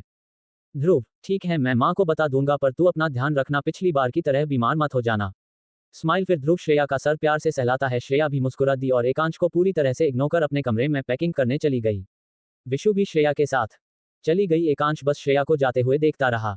शिवाय एकांश के पास आता है और उसके कंधे पर हाथ रखते हुए कहता है, एकांश मैंने तुझे पहले ही कहा था तू श्रेया के साथ गलत कर रहा है, मगर तूने मेरी बात नहीं मानी, अब भुगतना तो पड़ेगा। एकांश शिवाय को घूरता है और कुछ कहने ही वाला होता है कि तभी ध्रुव उसके पास आता है और एकांश को कहता है, एकांश श्रेया भले ही दिखाती है कि उसे कोई फर्क नहीं पड़ता, लेकिन अंदर ही अंदर वो बहुत हट होती हैं। तुमने देखा, तुमने सुबह उसे कितना कुछ सुनाया मगर श्रेयू ने कुछ नहीं कहा, और अब जब उसे अपनी बात साबित करने का मौका मिला तो उसने खुद को साबित भी किया। अब तुम्हें बहुत टाइम लगने वाला है उसे मनाने में। अब जब तक उसका मूड ठीक नहीं होगा तब तक तो भूल ही जाओ कि वो तुमसे कोई बात करने वाली है। अब एकांश पूरी तरह से चिढ़ चुका था। एकांश ध्रुव और शिवाय से दूर होते हुए कहता है, मुझे कोई फर्क भी नहीं पड़ता और अच्छा है वो ना ही बोले तो कम से कम मेरा सर दर्द तो नहीं होगा। एकांश इतना बोल ही पाया था कि हर्षवर्धन जी उसके सामने आते हुए कहते हैं, आप आज कुलदेवी के मंदिर के लिए जा रहे हैं। आज श्रेया आपसे नाराज है और उनका पूरा हक बनता है आपकी कड़वी बातें आखिर कोई कब तक सहेगा। अब आप हमारी बात ध्यान से सुनिए। हमें नहीं पता कि आप कैसे मनाएंगे हमारी बच्ची को, मगर वहां से आने के बाद अगर हमारी बच्ची का चेहरा मुरझाया हुआ रहा तो हम आपको छोड़ेंगे नहीं। गायत्री जी भी उनकी हाँ में हाँ मिलात है। थोड़ी देर में विशु और ध्रुव चले जाते हैं और एकांश कमरे में आता है तो देखता है श्रेया ने सोफे पर अपना सूटकेस रखा हुआ है और उसमें एक एक कर सब सामान लगा रही है। अब दोस्त के साथ काम थोड़ी ना होती, दोस्त के साथ तो बस बातें होती है। Tears of Joy. ये बेचारी दोनों इतनी देर से बैठी हुई गप्पे मार रही थी। एकांश देखता है कि श्रेया का कुछ सामान बार बार नीचे गिर रहा था, क्योंकि सोफे पर पहले तो इतना बड़ा सूटकेस और फिर सारा सामान, तो अब जगह ही नहीं बची थी और सामान के लिए श्रेया बस चुपचाप अपना बैग पैक करने में लगी हुई थी। एकांश अपना कोट बेड पर रखते हुए श्रेया के पास जाता है और कहता है, श्रेया वो आज मुझे नहीं पता था कि तुमने पहले से सारी प्लानिंग की हुई थी। ये प्रोजेक्ट मेरे लिए बहुत जरूरी है, मेरा, शिवाय का और ध्रुव का सपना है और अब मैं दोबारा इस सपने को टूटता नहीं देख सकता था, इसलिए जब न्यूज देखी तो मुझे गुस्सा आ गया। एकांश एक नज़र श्रेया को देखता है जो बस अपना सामान पैक करने में लगी हुई थी। उसे तो मानो कुछ सुनाई ही नहीं दे रहा था। श्रेया को ऐसे खुद को इग्नोर करता देख अब एकांश को फिर गुस्सा आ जाता है और वो गुस्से से श्रेया के कंधों को पकड़ उसे अपनी तरफ घुमाता है और गुस्से से दांत पीसते हुए कहता है, तुम्हें सुनाई नहीं दे रहा मैं क्या कह रहा हूँ? कब से देख रहा हूँ इग्नोर किए जा रही हो। पाउटिंग। आज तक एकांश कपूर को किसी ने इग्नोर नहीं किया तो तुम्हारी हिम्मत कैसे हुई? एकांश ने श्रेया को इतना टाइटली पकड़ा था कि अब उसे दर्द होने लगा था, मगर श्रेया अब भी कुछ नहीं बोली। एकांश फिर से कुछ कह पाता उससे पहले ही रूम के दरवाजे पर दस्तक हुई। श्रेया ने जल्दी से खुद को एकांश से छुड़ाया और जाकर गेट खोला। सामने राखी हाथ में खाने की ट्रे लेकर खड़ी थी। राखी अंदर आती है तो देखती है कि सोफे और मेज पर तो श्रेया का सामान फैला हुआ था, इसलिए वह ट्रे बेड पर रखते हुए बोली, श्रेया दीदी आप खाना खा लीजिए, आपने नाश्ता भी बहुत थोड़ा ही किया था और अब शाम होने को है, आपने अभी तक कुछ नहीं खाया। राखी की बात सुन श्रेया मुस्कुराते हुए कहती है, राखी तुम ये ट्रे बेड पर से उठा लो वरना बेड गंदा हो जाएगा और हमें अभी कुछ नहीं खाना, तुम प्लीज इसे ले जाओ। श्रेया की बात सुन एकांश को याद आता है कि कैसे वो हमेशा श्रेया को गंदा कहता रहता था। आज एकांश को खुद पर न जाने क्यों बहुत गुस्सा आ रहा था, वो गुस्से से कमरे से चला जाता है। इधर राखी फिर कहती है, परदी बड़ी मालकिन बोल रही थी कि कल आपको कुलदेवी पर प्रसाद चढ़ान तक व्रत रखना होगा, यानी कल सुबह से आप कुछ नहीं खा पाएंगी। राखी की बात सुनकर भी श्रेया राखी से प्लेट वापस ले जाने को बोलती है, तो अब राखी भी ज्यादा जिद ना करते हुए प्लेट लेकर चली जाती है। और श्रेया अपने मन में कहती है, एकांश कपूर बहुत गुस्सा है ना तुम्हारे अंदर, तुम्हारी ईगो, तुम्हारा गुस्सा, तुम्हारा ये गुरूर नहीं तोड़ा तो मेरा नाम भी श्रेया नहीं, और रही बात तुम्हें माफ करने की तो वो तुम्हारी परफॉर्मेंस पर निर्भर करता है। Winking face winking face winking face. इधर एकांश शिवाय को मैसेज कर कहता है, शिवाय जितना जल्दी हो सके मुझे उस रात बार में क्या हुआ उसकी पूरी जानकारी चाहिए। फिर एकांश रोहन के पास कॉल करता है और कहता है, रोहन मैंने तुम्हें श्रेया के बारे में जानकारी निकालने के लिए बोला था, अगर तुमसे इतना छोटा सा काम भी नहीं होता तो तुम जा सकते हो। पाउटिंग। एकांश की बात सुन रोहन एक पल के लिए डर जाता है, भले ही रोहन एकांश का सेक्रेटरी हो लेकिन बिजनेस वर्ल्ड में सब उसकी बहुत इज्जत करते थे और ये सब उसे एकांश की वजह से ही तो मिला था, सभी लोग रोहन और शिवाय को एकांश का दाया बाया हाथ मानते थे। अब अगर एकांश रोहन को जॉब से निकाल देता है तो उसके लिए बहुत सी मुश्किलें खड़ी हो जाएंगी। रोहन अपने ख्यालों को साइड करते हुए कहता है, सर मैंने बहुत कोशिश की मिस श्रेया के बारे में पता करने की, लेकिन लगता है कि किसी ने जानबूझकर सब कुछ मिटा दिया है। एकांश रोहन की बात ना समझते हुए कहता है, कहना क्या चाहते हो तुम? रोहन, सर मैंने उस अनाथ आश्रम में कांटेक्ट किया जहां से खुराना फैमिली ने मिस श्रेया को अडॉप्ट किया था, मगर वहां भी मिस श्रेया से जुड़ी कोई खास जानकारी के बारे में पता नहीं चल पाया। फिर कुछ देर रुककर रोहन बोलता है, सर एक और बात है। एकांश, कहो। रोहन, सर अभी कुछ दिनों से कोई उनका पीछा कर रहा है, अभी जब से आपकी शादी हुई है तब से श्रेया मैडम कहीं बाहर नहीं गई है, लेकिन शादी से पहले भी कोई उनका पीछा करता था। रोहन की बात सुन एक पल के लिए तो एकांश भी हैरान रह जाता, मगर फिर खुद को शांत करते हुए कहता है, श्रेया के लिए टीम से बेस्ट बॉडीगार्ड हायर करो जो हमेशा श्रेया को छुपकर प्रोटेक्ट करे। फिर कुछ देर और बात करने के बाद एकांश कॉल काट देता है और खुद से कहता है, श्रेया तुम कोई आम लड़की नहीं हो, बहुत से राज दफन है तुम्हारे पास, पर इन सब से एक बात तो मुझे साबित हो गई है कि तुम वैसी लड़की नहीं हो जैसी मैं तुम्हें सोचता था। बस अब शिवाय एक बार पता कर ले कि उस दिन तुम फिर क्यों वहां गई थी, आखिर क्या है श्रेया तुम्हारा राज। तो क्या लगता है श्रेया इतनी आसानी से माफ कर पाएगी एकांश को? और आखिर कौन है जो श्रेया का पीछा करवा रहा है? और क्या नए नए धमाके होंगे कुलदेवी के मंदिर तक जाने में? 58 श्रेया इज क्यूट। अब तक एकांश को इतना तो समझ आ चुका था कि कहीं ना कहीं वो गलत है, उसके लगाए गए इल्जाम गलत है, बस अब देर थी तो सच को अपनाने की।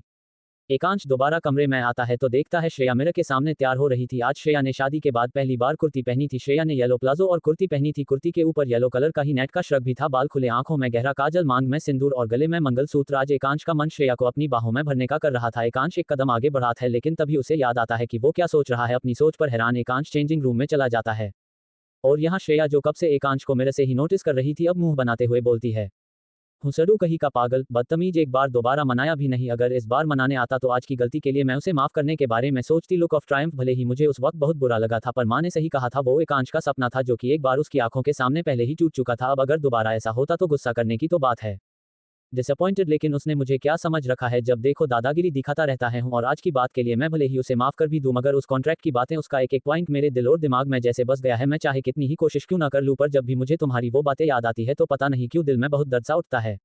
ये सब सोचते हुए श्रेया का चेहरा मुरझा जाता है और उसकी आंखें नम हो जाती हैं। जो अभी अभी चेंज करके आया एकांश देख लेता है। एकांश को अब सच में बहुत बुरा लगने लगता है। हॉल में सभी एकांश और श्रेया का ही इंतजार कर रहे थे, तभी उनकी नजर ऊपर से आते एकांश और श्रेया पर पड़ती है। श्रेया को देख सभी के चेहरों पर मुस्कान आ जाती है, क्योंकि श्रेया उस ड्रेस में बहुत क्यूट लग रही थी। वैसे तो एकांश आज अपने बिजनेस सूट को त्याग कर सिंपल आउटफिट में आया था। एकांश ने जीन्स और व्हाइट हुडी पहनी थी जिसमें वो काफी जच रहा था।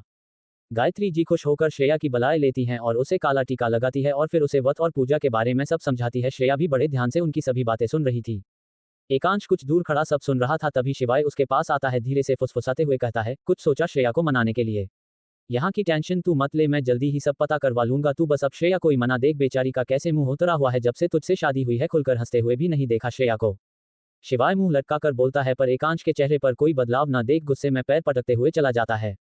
श्रेया राखी को बुलाकर हर्षवर्धन जी की नई एक्सरसाइज उसे समझाती है और उन्हें भी सख्ती से कहती है, दादू आपको राखी की सारी बात माननी है, ये मत सोचिएगा कि हम यहाँ नहीं है तो आप कुछ भी करेंगे, हम वापस आकर राखी से पूरी जानकारी लेंगे। श्रेया की बात पर हर्षवर्धन जी हंसते हुए कहते हैं, अरे बेटा आप हमारी चिंता मत कीजिए, आप बस वहाँ अपना ध्यान रखिएगा और हो सके तो इस नालायक एकांश टीयर्स ऑफ जॉय का भी। उनकी बात सुन सब हंस देते हैं। वही एकांश मून बनाकर कार निकलने चला जाता है। कुछ देर बाद दोनों कुलदेवी के मंदिर के लिए निकलते हैं। कार में एकदम शांति होती है, ना ही तो एकांश कुछ बोलता है और ना ही श्रेया। एकांश बात करना तो चाहता था मगर उसे समझ ही नहीं आ रहा था कि बात शुरू कहाँ से करे और भी बेचारी नन्ही सी जान श्रेया जो सुबह से भूखी थी अब उसके पेट में डिस्को हो रहा था टीयर्स ऑफ जॉय। श्रेया एक हाथ से अपना पेट पकड़ती है और दूसरे हाथ से फोन में कुछ टाइप करने लगती है। श्रेया मन में, गई गई तू तो गई, अरे किसने बोला था खाना ना खाने के लिए, अब मेरे पेट चूहे ताता कर रहे हैं और इस खड़ूस से मैं बात भी नहीं कर रही, अब क्या करूँ, बस फोन पर ही अच्छी अच्छी डिशेज देख लेती हूँ, पेट न सही मन तो भर ही जाएगा, लाउडली क्राइंग लाउडली क्राइंग।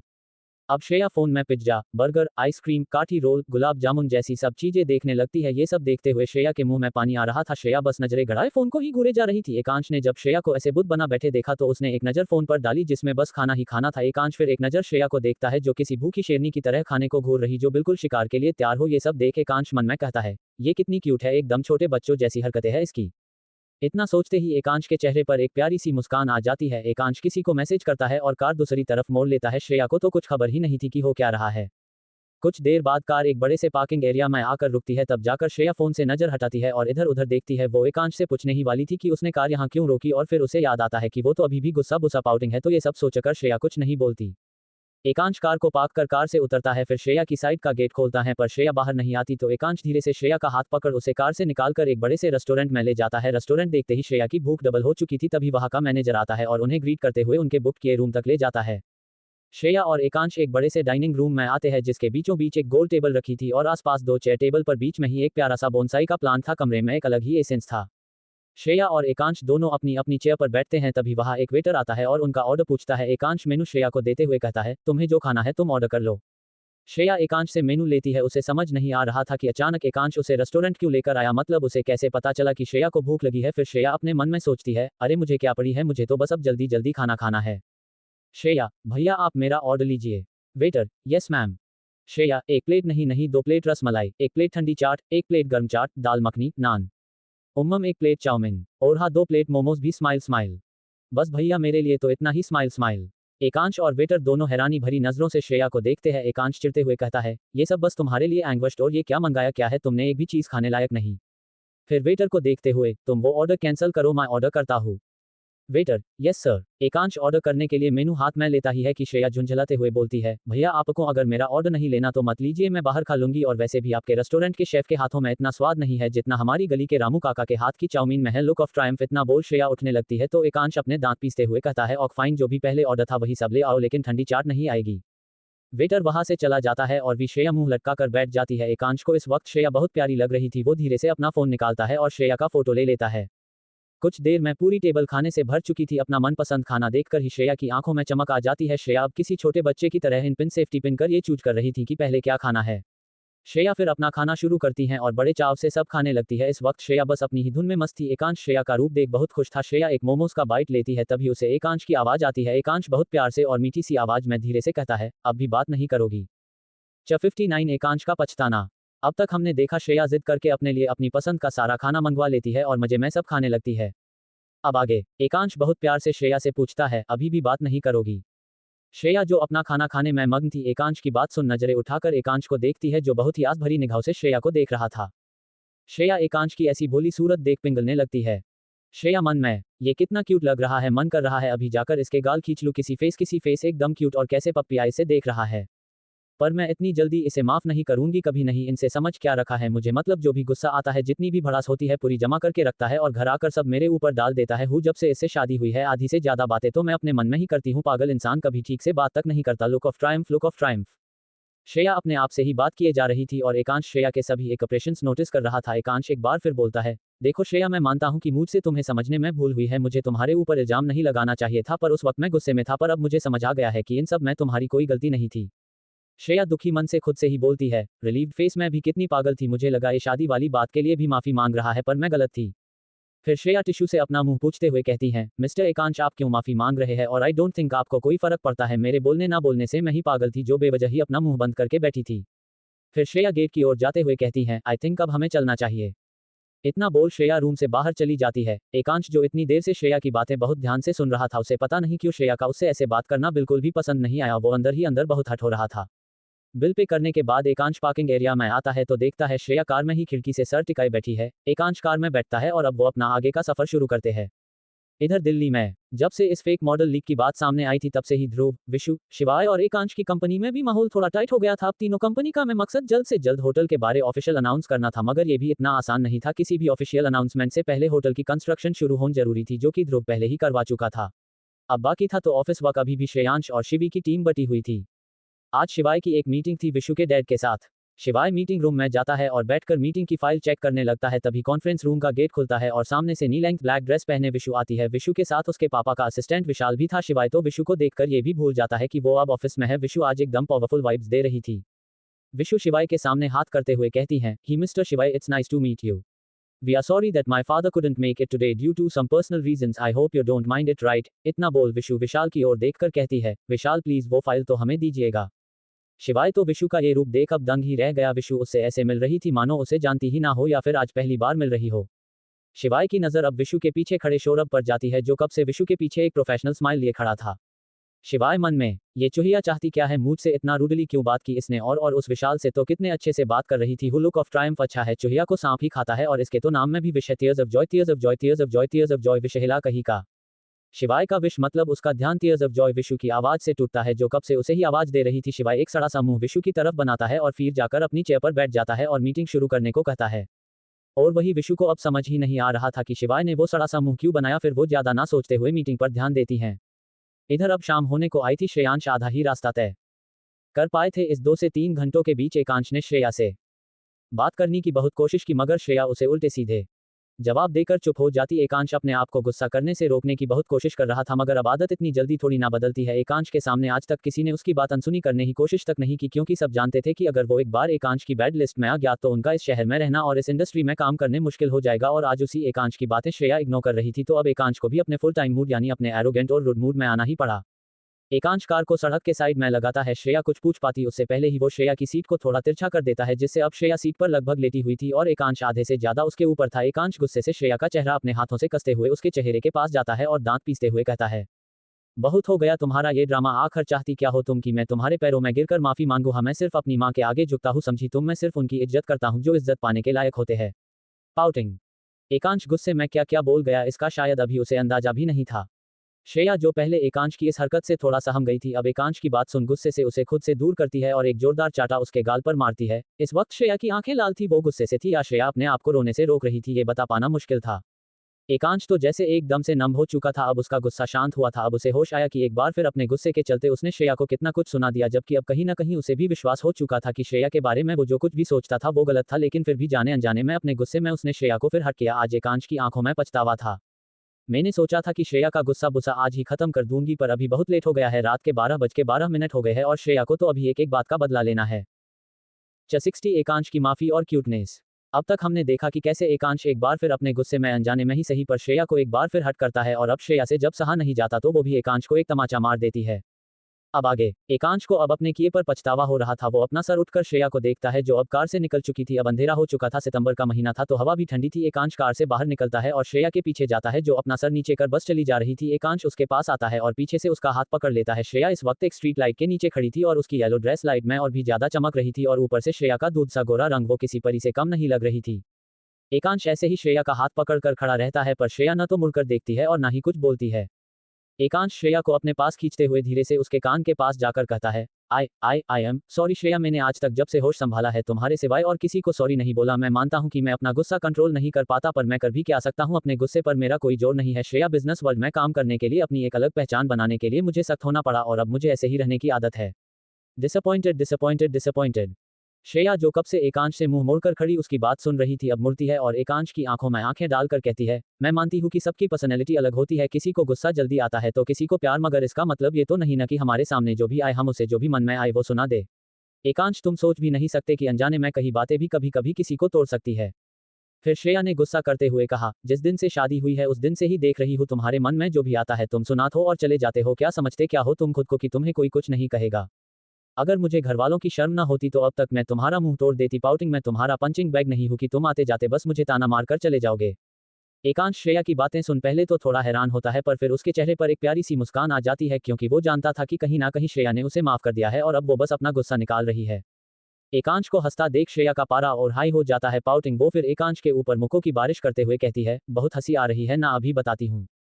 एकांश अभी भी मुस्कुरा ही रहा था, वो फिर श्रेया को पकड़ अपनी बाहों में भर लेता है। श्रेया की हाइट एकांश से कुछ छोटी थी तो एकांश का सर श्रेया के सर के ऊपर था। श्रेया तो किसी मूर्ति की तरह खड़ी हो जाती है। उसे एकांश से इस रिएक्शन की उम्मीद बिल्कुल नहीं थी, पर श्रेया को भी एकांश के इतना पास आना अच्छा लग रहा था। तभी एकांश धीरे से कहता है, अब ये जंगली बिल्ली बनना बंद करो स्माइल, और वैसे भी तुम्हारे इन छोटे छोटे हाथों से मेरा कुछ नहीं बिगड़ने वाले। इतना बोल एकांश हंसने लगता है और श्रेया फिर चीड़ जाती है। श्रेया एकांश से दूर हो जाती है और जैसे ही कुछ बोलने वाली होती है तभी उसे अपने पीछे से किसी की आवाज आती है। श्रेया के पीछे 3 लड़के खड़े थे, तीनों ही नशे में धुत। उनमें से एक लड़का बोलता है, लड़की को क्यों परेशान कर रहा है, बेशर्म नहीं आती ऐसी नाजुक कली को तंग करते। फिर दूसरा लड़का श्रेया को अपनी गंदी नजरों से देखते हुए बोलता है, मैडम तुम हमारे साथ चलो, हम बचाएंगे तुम्हें इससे, और बदले में फिर कुछ सोचने की एक्टिंग करता है। तभी तीसरा लड़का श्रेया के पास आते हुए बोलता है, अरे बदले में बस एक रात हमें दे देना, यकीन दिलाते हैं इस लड़के से ज्यादा मजा दिलाएंगे तुझे। उन सब की बातें सुन एकांश की आंखें गुस्से से लाल हो जाती है और हाथों की मुठ्ठियां बन जाती है। एकांश उन्हें मारने जा ही रहा हॉट है कि श्रेया उसका हाथ पकड़ लेती है और आंखों से ना में इशारा करती है। एकांश को समझ नहीं आ रहा था कि हमेशा लड़ने को तैयार बैठी श्रेया आज कुछ क्यों नहीं कर रही, जबकि वो लड़के कितनी बकवास कर रहे हैं। एकांश श्रेया को हैरानी भरी नजरों से देखता है। श्रेया बस मुस्कुराकर उन लड़कों के पास जाती है और पहले लड़के के चेहरे पर उंगली फेरते हुए कहती है, तुम मुझे बचाओगे। डिसअपॉइंटेड वो लड़का श्रेया का ऐसा करना बहुत अच्छा लग रहा था। वो अपनी आंखें बंद कर मदहोशी में कहता है, हाँ हाँ मैं बचाऊंगा तुम्हें, स्माइलिंग फेस। श्रेया जिसके चेहरे पर अभी तक मुस्कुराहट थी अब बिल्कुल कोल्ड हो चुका था। वो उस लड़के का हाथ पीछे मोड़ते हुए बोलती है, पहले खुद को तो बचा ले, मुझे बचाने के बारे में बाद में सोचना। श्रेया को ऐसे देख एकांश के चेहरे पर एक बार फिर मुस्कुराहट आ जाती है। वो आराम से कार के बोनट पर कमर लगाए हाथ बांधकर शो देख रहा था। श्रेया अपना सारा गुस्सा उन लड़कों पर उतार रही थी। वो कभी किसी का हाथ मोड़ती तो कभी किसी की टांग। श्रेया उन सब के साथ ऐसे खेल रही थी मानो कोई छोटा बच्चा अपने खिलौनों से खेल रहा हो। Tears of joy, tears of joy, tears of joy. Ekansh को तो ये सब देख बहुत मजा आ रहा था। थोड़ी ही देर में श्रेया दबंग tears of joy, tears of joy अपनी कमर पर हाथ रखकर जोर जोर से सांस ले रही थी और वो तीनों टूटे फूटे लड़के वही ढेर पड़े थे। एकांश श्रेया के पास आता है और उसे कार में लेकर जाता है। फिर दूसरी साइड से पानी की बोतल लाकर श्रेया के हाथ रगड़ रगड़ कर धोता है। श्रेया हैरानी से एकांश के चेहरे को निहार रही थी। श्रेया बोलती है, ये क्या कर रहे हो तुम। एकांश श्रेया के हाथ अपने रुमाल से साफ करते हुए बोलता है, क्या कर रहा हूँ, हाँ अनअम्यूज्ड अनअम्यूज्ड, क्या जरूरत थी तुम्हें उन लड़कों को छूने की, अब कर लिए हाथ गंदे। और तुम उस लड़के के चेहरे पर वो अपनी उंगली क्यों लगा रही थी। पाउटिंग श्रेया एकांश को ऐसे देख हंसने लगती है। एकांश श्रेया को घूरते हुए कहता है, इसमें हंसने की क्या जरूरत थी, लुक ऑफ ट्रायम्फ। श्रेया अपनी हंसी कंट्रोल करते हुए कहती है, तुम जेलस हो रहे हो, tears of joy, tears of joy, tears of joy. Ekansh Kapoor, the famous Ekansh Kapoor jealous हो रहा है। एकांश कर श्रेया से कुछ नहीं कहता और कार के दूसरी तरफ आकर बैठ जाता है और कार स्टार्ट करता है। कुछ ही देर में एकांश की कार एक होटल के सामने रुकती है। एकांश रिसेप्शन पर जाकर एक रूम बुक कराता है और फिर डिनर का ऑर्डर देकर श्रेया के साथ रूम में चला जाता है, क्योंकि अभी उन्हें कल दोबारा से अपना सफर जारी रखना था। कुलदेवी का मंदिर यहाँ से भी 20 किलोमीटर दूर था और श्रेया का कल व्रत भी था। अब कल देखते हैं कि कुलदेवी के मंदिर में क्या होता है। अभी स्टोरी में एक टेम्पररी न्यू एंट्री होने वाली है, तो मैंने सोचा है कि जो भी 1 वीक तक सबसे ज्यादा और डेली कमेंट करेंगे मैं उनका ही नाम न्यू कैरेक्टर के लिए यूज करूंगी। स्माइल और कैरेक्टर बहुत ही क्यूट होगी, विलियन या चुड़ैल नहीं। Tears of joy, tears of joy, tears of Joy.